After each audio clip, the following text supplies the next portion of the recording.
aja setilo na ile mnakicho amarage akutenebo pake takoke asina na bae nilimuto amayola ajira nikifuatilia tena mtu sidai nikiulakino pake takoke la tongani ni fuatilia haki ni msingi. Ile filamu inaitwa Haki ya Mnyonge. Haki ya Mnyonge. Ukienda YouTube andika Haki ya Mnyonge. Sawa. Kwa jina naitwa Isaka Emmanuel.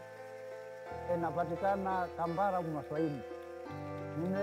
Nimeangalia kwenye mitandao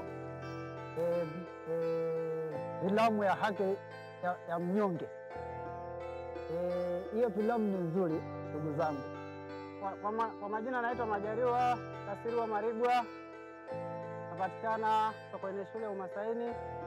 Nimeifuatilia filamu ya Haki ya Mnyonge ya wanasheria mbalimbali ambayo inaweza kufuatilia mambo ya sheria ambayo inaweza kusaidia watu mbalimbali kwa haki zao. Sisi binafsi kama Wamasai tunaridhika na hii filamu ya Haki ya Mnyonge. Nasaidia watu wengi sana, hailishi Masai, hailishi Mswahili, hailishi Msukuma, na iko vizuri zaidi. Naomba mfuatilie hii filamu, iko vizuri sana, tutawatendea haki zenu za kibinadamu.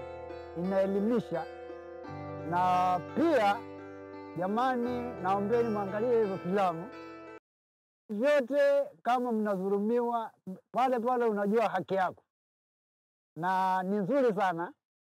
Ni wapo watu wana sheria mbalimbali na watu wenye uelewa mbalimbali, na wewe pia unaweza ukaelewa na usidhulumiwe haki zako.